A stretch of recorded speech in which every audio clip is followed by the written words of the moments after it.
Vítám vás u mého no-ball stalku. Ze začátku jsem chtěl mluvit o tom, jak jsem vlastně jakoby k tomu jako přišel podle mě, jo? Protože to je taky jako věc, která je jako hrozně zajímavá, protože já jsem o tom přemýšlel. My v rodině jako nemáme nějaký jako extrémní případy prostě jako rakoviny nebo něčeho takového, jo, to vůbec. Nebo minimálně o tom já nevím. Takže když jsem chodil na střední, tím, že jsem v 15 prostě vypadl jako z maloměsta, přestěhoval jsem se do Prahy de facto úplně sám. Byl jsem mega ve stresu, byl jsem jakoby v úplně cizím prostředí, chodil jsem do školy, kde mě to stresovalo, bylo to náročný. A v nějakých 19, potom co jsem jako udělal maturitu, šel jsem na vožku, řekl jsem si, to není moc pro mě, nebaví mě se učit, nebaví mě studovat, tak jsem se na to jakoby vyprdl a šel jsem pracovat. Šel jsem pracovat pro malou firmičku, pro dronaře, kde jsem se měl naučit ovládat kameru na dronu. Mega zajímavá práce, jenomže po 3 měsících mi řekli, že rušejí filmové oddělení a budou dělat jenom ty vole jako různý jako industriální věci, takže jsem říkal, OK, to není nic pro mě, oni vlastně mě jakoby řekli, že mě nepotřebujou a šel jsem pryč. V tu chvíli jsem začal hledat práci, napsal mi kamarád, šel jsem do jednoho korporátu nejmenovaného za ním, kde jsem rok fakt zažíval jako extrémní stres, extrémní jako nároky za mizerný plat v mizerných podmínkách. A fakt ten rok byl jako diskutabilně v mém pracovním životě, co se týče tohodle, byl absolutně to nejhorší, co jsem kdy zažil, jo? Absolutně to nejhorší.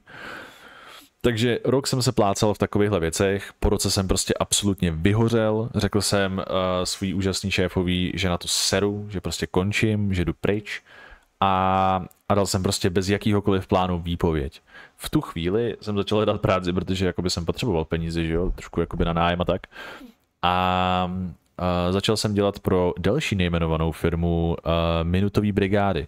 Oni měli tehdy takovej model, že jsem přišel prostě na brigádu, píchl jsem si, šel jsem dovnitř, přišel jsem ven, odpíchl jsem si, instantně jsem měl peníze na účtě, instantně, prakticky, nebo respektive na účtě té firmy, ze kterého jsem si to pak jakoby poslal zpátky. Super věc, jenomže to byla brigáda, nebylo to udržitelný. V tu chvíli jsem začal jako obepisovat starý známý ze školy, jestli náhodou nemají nějakou práci a dostal jsem se ke svojí vlastně jako momentální práci. Tehdy jsem tam nastoupil na hlavní pracovní poměr, a za 3 dny jsem volal šéfovi, že už nepřijdu.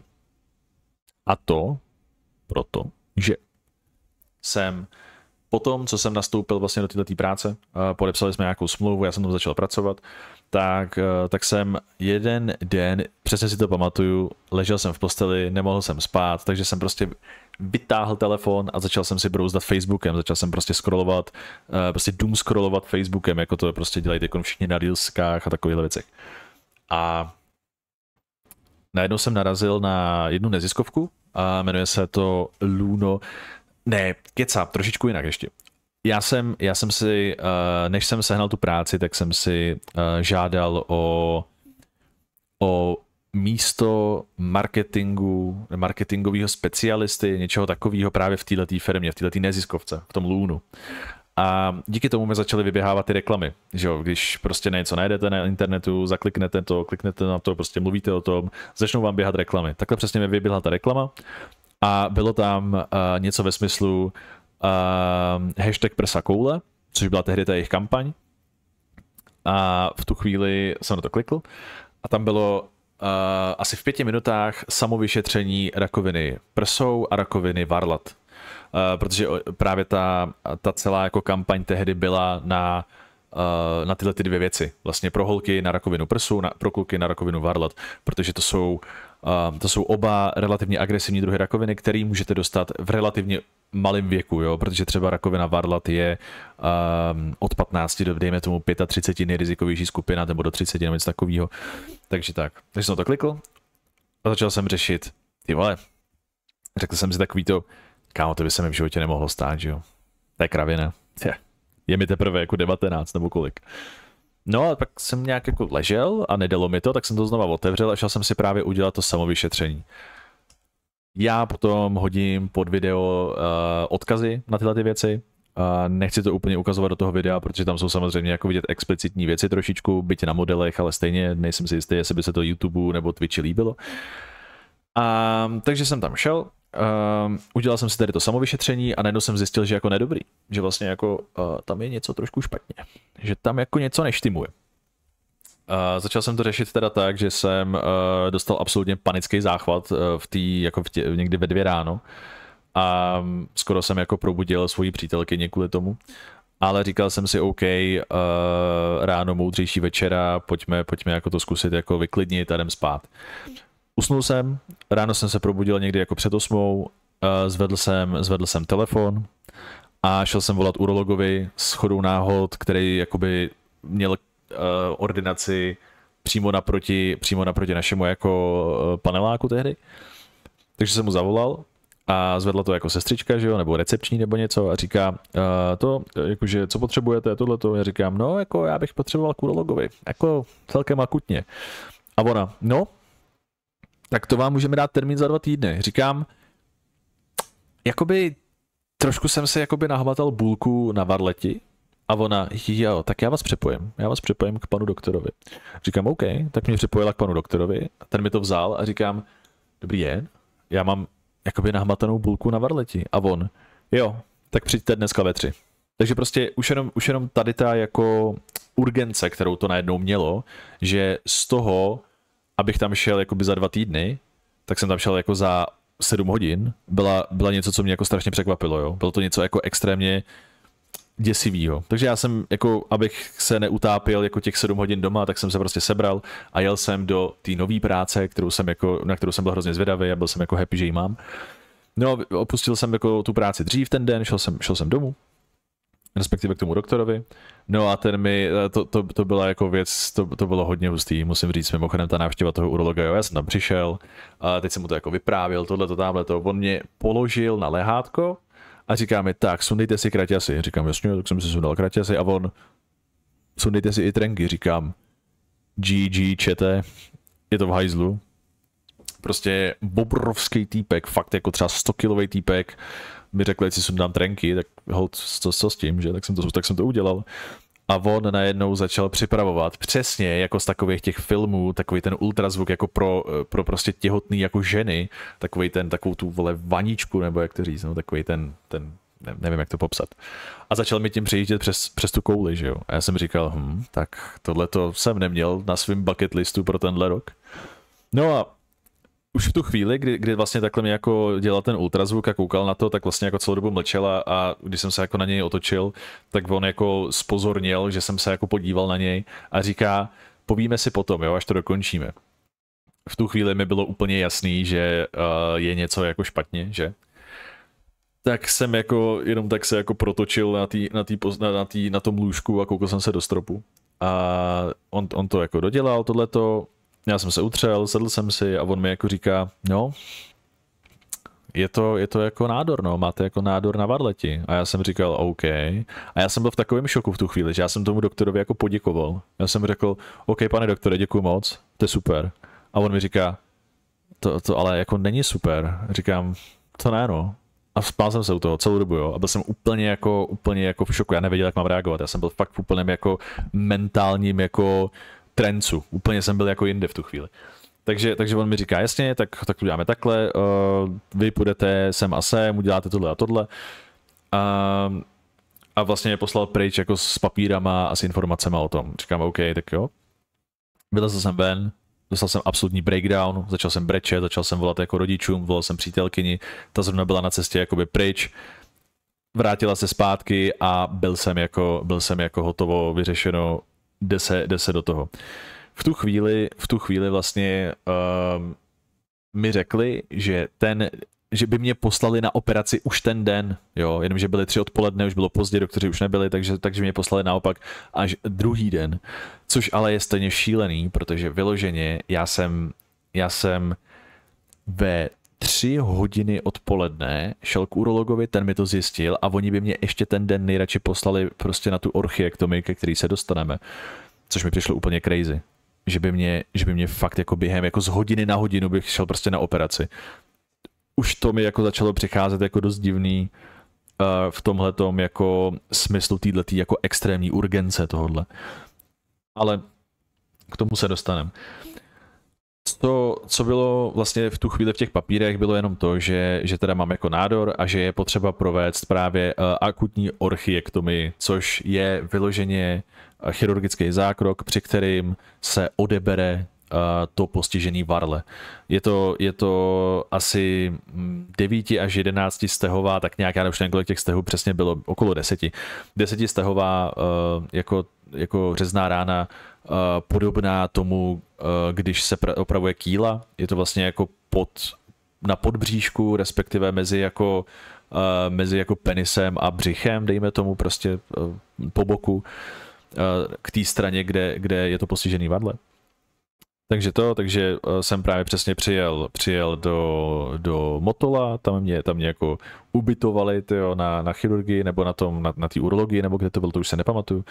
A vlastně jsem začal jako všechny ty přípravy na tu operaci, jo, takže přesně jako ty vole vyholice, tohleto, tamhleto. Teď jsem tam prostě ležel s přítelkyní, oba jsme byli úplně vyplašený a už to začalo prostě, už to začalo.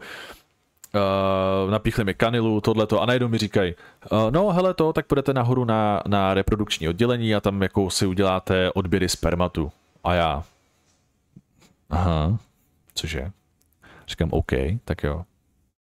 Tak jsem přišli jsme tam a to je moje strašně oblíbená storka z tady toho celého, jo. To bylo absolutně bizarní, to bylo úplně šílený.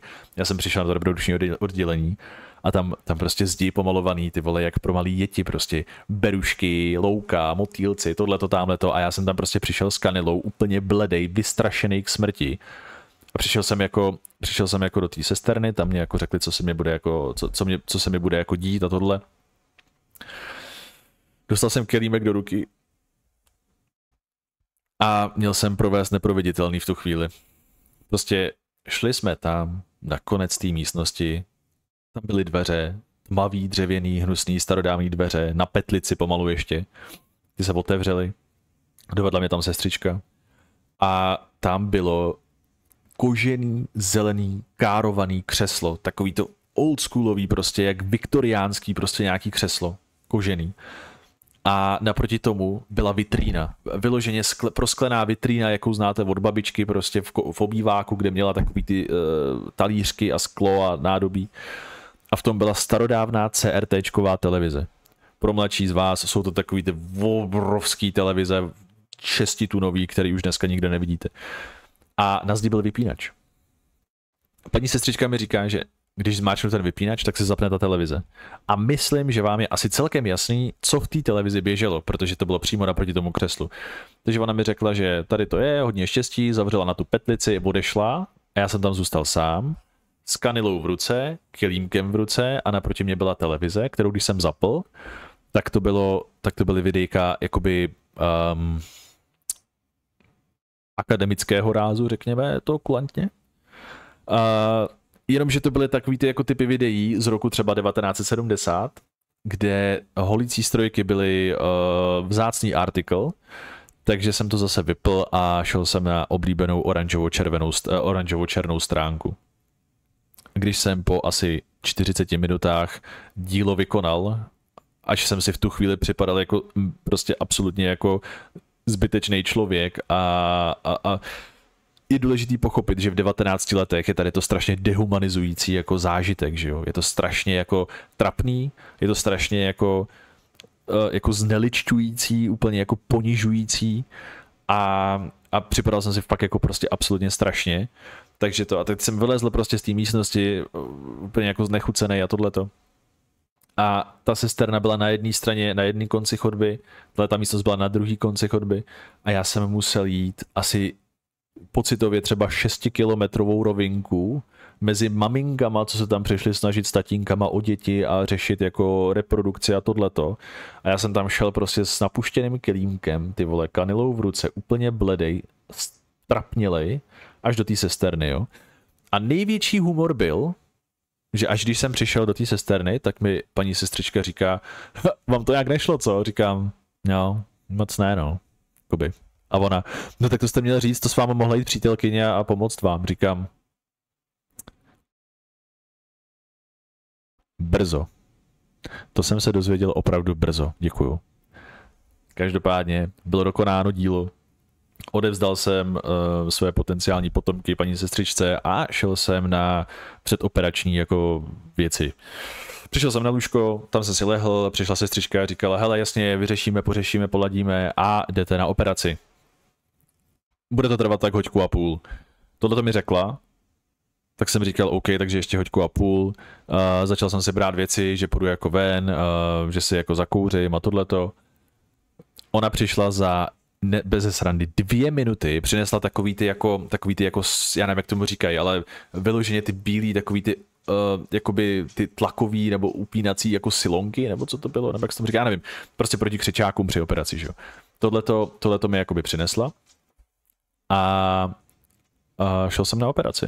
Takže jsem přišel na operaci, přijel jsem na sál, tam mě jako začali vysvětlovat co a jak a pustili do mě jako anestezii, což teda musím říct, že byl jako zajímavý zážitek. To jsem si docela užil, to bylo jak ze Star Wars, prostě když to do mě píchli, začal jsem počítat, co celý svět odzoomoval tohleto, já jsem usnul, probudil jsem se prostě za hodinku, pocitově mi to přišlo jako vteřina, úplně mi bylo krásně, než to přišlo k sobě.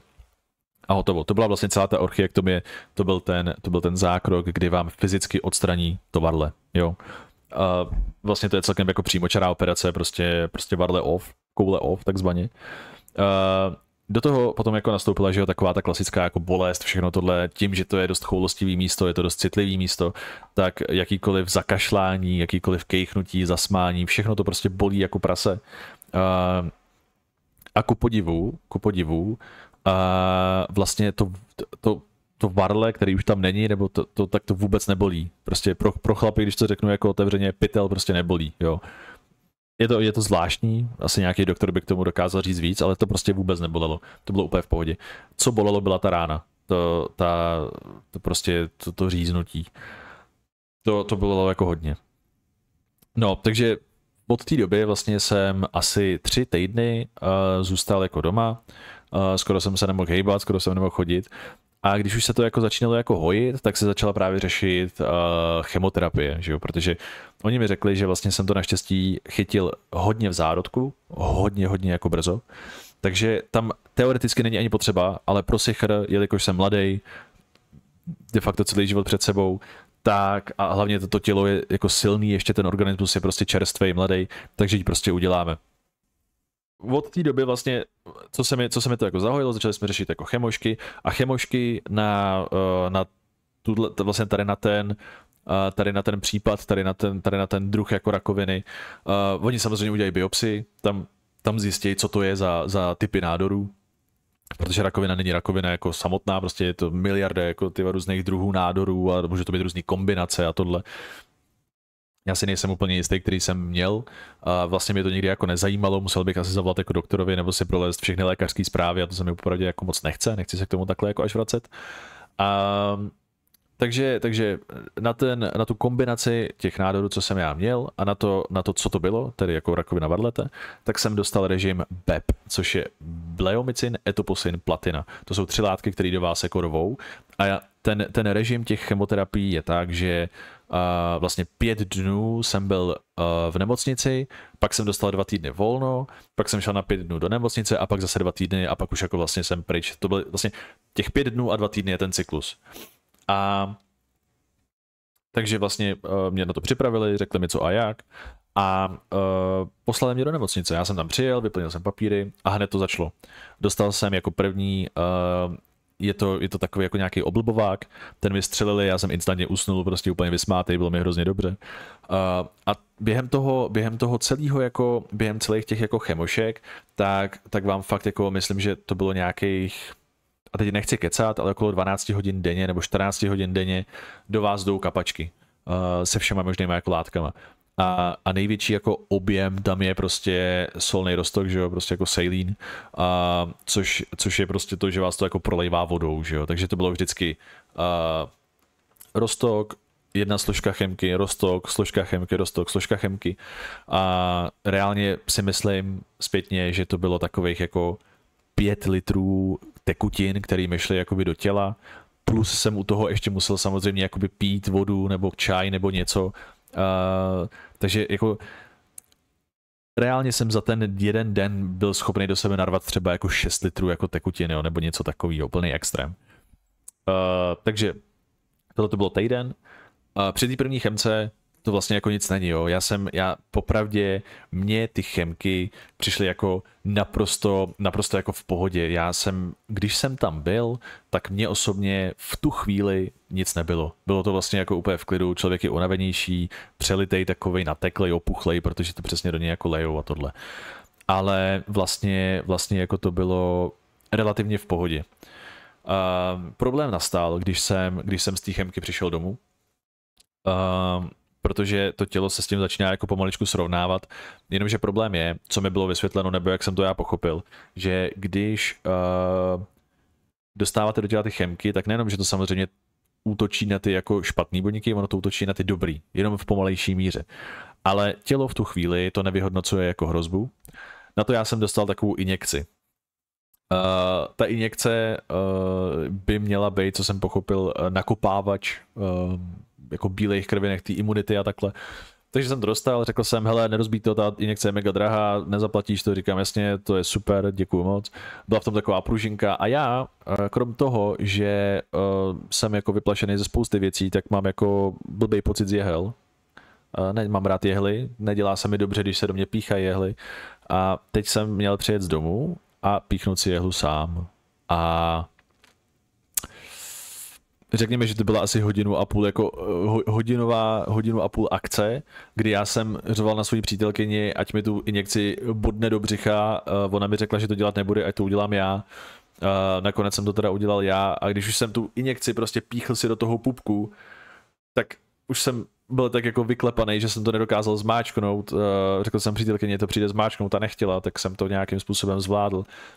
Naštěstí to byla taková ta injekce, která má v sobě tu pružinku, takže vystřelila zpátky, čehož jsem se teda jako extrémně lekl, ale zvládlo se to, jo, asi po hodině a půl jsem si tu jednu injekci jako zvládl píchnout a bylo to fakt jako úžasný zážitek, doporučuji všem. Ne.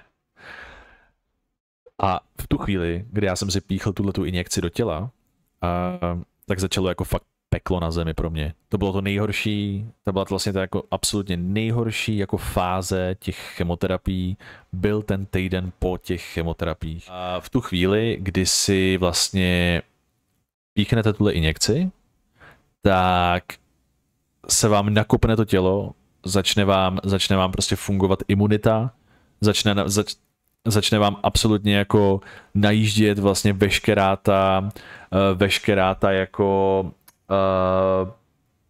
ta imunita jako taková a začaly stavy, jo, Začal jsem mít zimnice, začal jsem mít jako návaly, začalo mi být zlé, začal jsem se klepat, všechno tohleto, jo.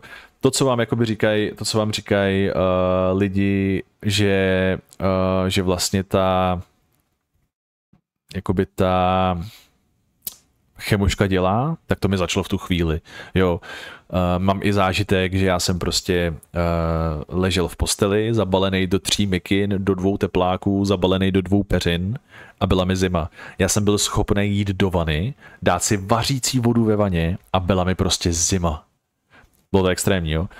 Do toho samozřejmě jsou takový ty stavy tím, že to tělo dostává záhul, i co se týče těch jako sliznic a tohodle, tak jsem se třeba předklonil a spustila se mi krev z nosu, takovýhle věci, jo. To všechno se mi jako dělo a bylo to vlastně to nejméně jako snesitelný nebo to nejvíc nepříjemný vlastně z celého toho zážitku těch chemoterapií. To byla vlastně jako ta první jako chemoška.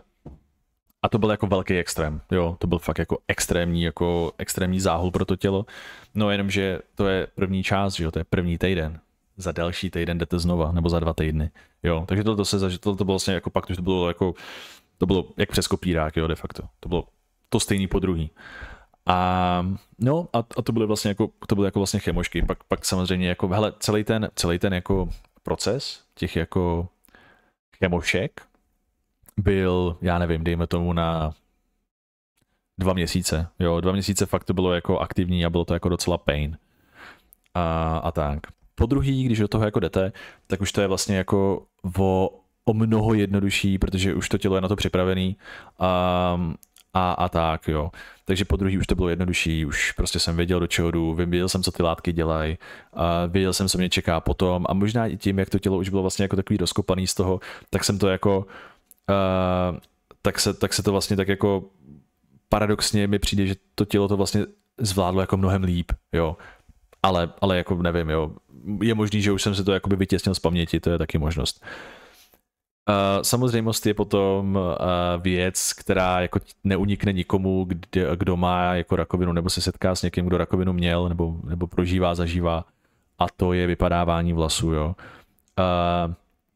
První, dejme tomu 2 týdny, to bylo v pohodě, jo, a někde okolo 3. týdne, tak jsem se jeden den probudil a na polštáři bylo prostě naseto jako vlasů.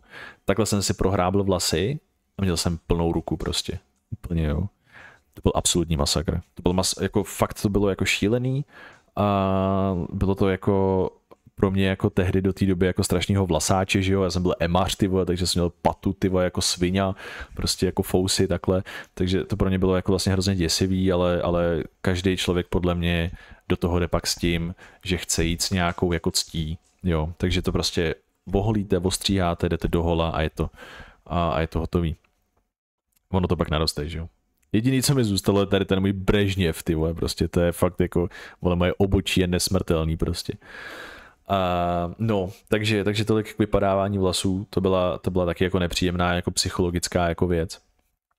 No a po těch druhých chemoškách, který vlastně jako ten průběh těch chemošek byl jako relativně OK, tak přišlo to, že tím, jak do mě fakt rvaly ty kapačky a vodu a všechno tohle, tak v tu chvíli já jsem fakt jako přibral, dovedu si jako tipnout třeba 15-20 kg jenom na vodě.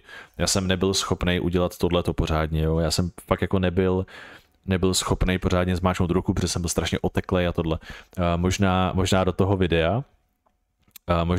videa hodím fotku, jak jsem vypadal, když ji najdu, tak bude někde jako tady.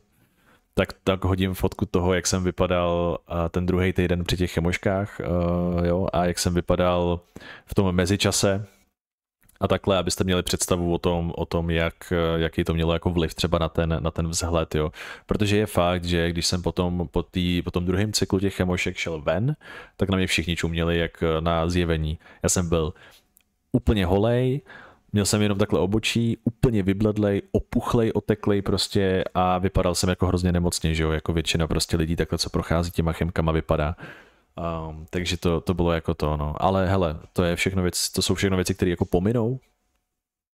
To jsou věci, které prostě jako nejsou permanentní a je to součástí toho léčení. Takže tak, jo. Prostě to je úplně v pohodě. No a když už to máte všechno za sebou, chemky, všechno tohle, zjistí se, že to je pryč, což u mě bylo teda hned, u mě to byla spíš jako prevence, než jako nutnost ty chemky, tak chodíte, vlastně jste vedený jako onkologický pacient a chodíte na kontroly do nemocnice na onkologii. A tam je to většinou o tom, že přesně se odebere krev, kde se řeší onkomarkery, což jsou látky, které de facto vypouští ta rakovina. Takže tím se jako vyhledává ta rakovina a tohleto. A chodíte na CTčka, což že jo, je taková jako klasika dneska, už je to něco jako magnetická rezonance, akorát víc Star Wars mi přijde. Je to hodně ostrý, teda musím říct. Ale jako není to nic jako nesnesitelného, jo. To jsou všechno věci, které už jsou jako v porovnání úplně v pohodě, je to prostě prevence, je to kontrola, nic jako bolestivého, nic jako extrémně nepříjemného to není, je to fakt jenom o té kontrole. No a když se nic jako snad neobjeví, tak potom jako byste už v takovém jako režimu, kdy já mám pocit, že už ani nejste vedený jako onkologický pacienti a jste vlastně jako v pohodě a je to jako vyřešený, jo, v tomhletom ohledu. Co je nutný říct o té rakovině jako varleté minimálně je, což mi teda mimochodem jako řekli prakticky všichni doktoři, že to je agresivní typ nádoru, velmi agresivní v tom ohledu, že když se neřeší, tak je to hodně rychlý.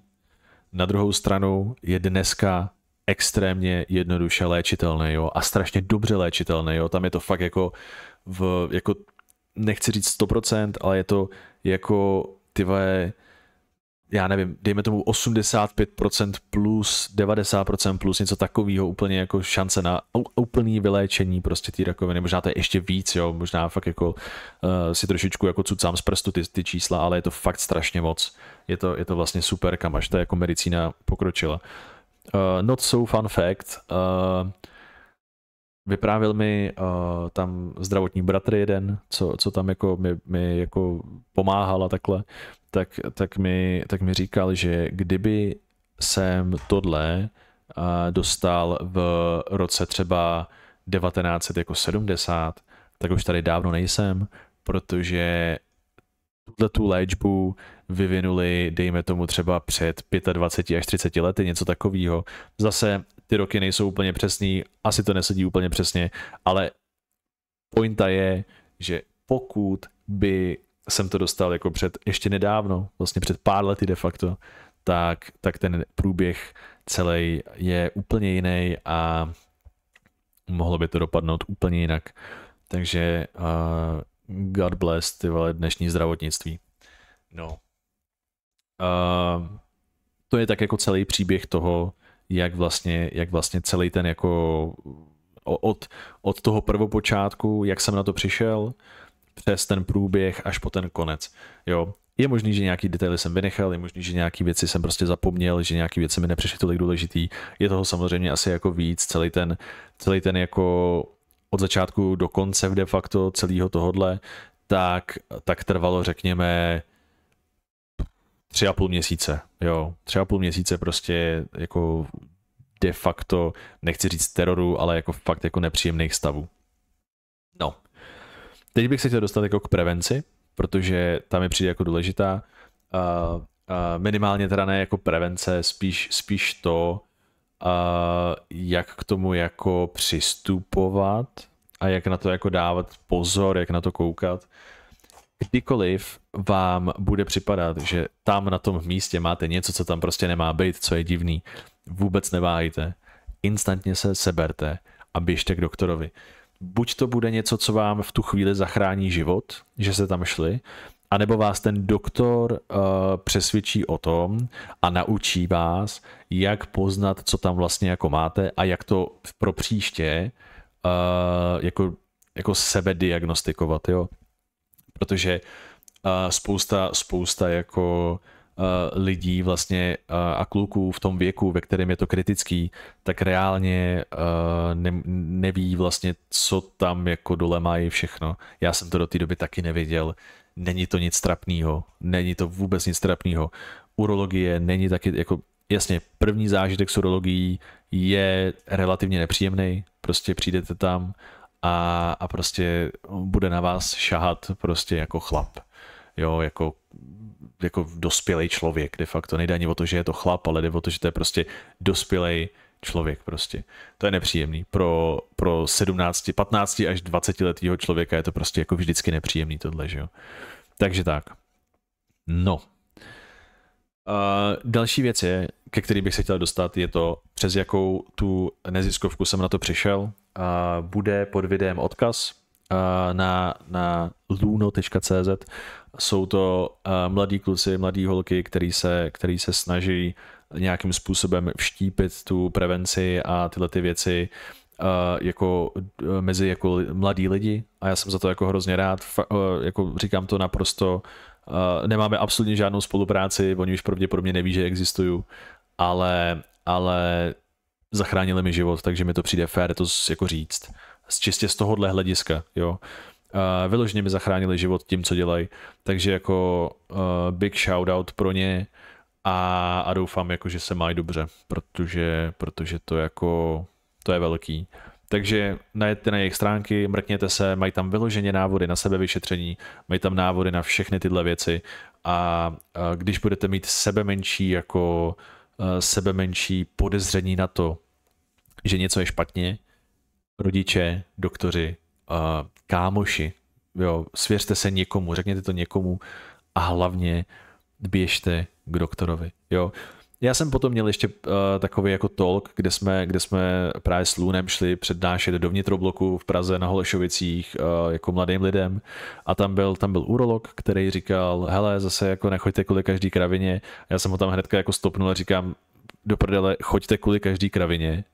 To je největší blbost nechodit kvůli každý kravině, protože já, když jsem si to nahmatal, tu bulku, tak jsem si myslel, že to je kravina. Jo, a šel jsem stejně. Takže prostě jako jo, ucítíte něco, co je špatně, běžte k tomu doktorovi. Maximálně, co se stane, je, že strávíte 2 hodinky u doktora v čekárně a jako, víš co, ale zase je to prostě lepší, než to pak řešit jako zpětně. Protože jako přímo se mnou na tom pokoji ležel kluk, který byl, dejme tomu, o 10-12 let starší než já, který měl to stejný, co já, jenomže doktoři mu to chybně diagnostikovali a řekli mu, že to je zánět, poslali ho s tím domů, tohleto. A když měl kouli jako pomeranč prostě a šlehlo to s ním, což jako je jedna z nejhorších věcí, když už s váma ta rakovina jako šlehne, tak mu řekli, že to je teda rakovina, tohle nešel rovnou na to orchiktomii, šel rovnou na chemky, takhle, táhlo se to s ním, dejme tomu třeba jako 8-10 let, začalo mu to metastázovat, rozlezlo se mu to všude možně, nakonec přímo před mýma očima v té nemocnici chytl epileptický záchvat a když jsem skončil s chemoškama, tak zhruba po půl roce mi volala jeho maminka, že bohužel zemřel. Jo, takže hele, i kdyby jste měli k tomu doktorovi jít prostě ty vole 10krát, běžte. Je to rozhodně lepší, než řešit takovýhle věci. Jo. To samý, vlastně tam ještě se mnou ležel druhý kluk, se kterým jsem více či méně, jako dlouho jsme si nepsali, ale jsme furt jako nějakým způsobem jako víme o sobě. A ten to měl trošku horší než já, ale hele, do dneška žije a je happy. Jo, takže fakt jako nepodceňovat to, řešit tu prevenci, mrknout se na to lůno třeba a tak. A vyloženě, když se nebudete jistý, zavolejte tomu doktorovi, zavolejte tam na to lůno, zavolejte prostě nějakoukoliv jako organizaci, která se o toto zajímá a poraďte se. Jo, případně napište tady dolů někam a můžeme to nějak jako pořešit společně. Jo, úplně v klidu, nemám s tím žádný problém, rád pomůžu. Tak, no a hlavně opatrně, to je důležitý. Come to me, don't be shy.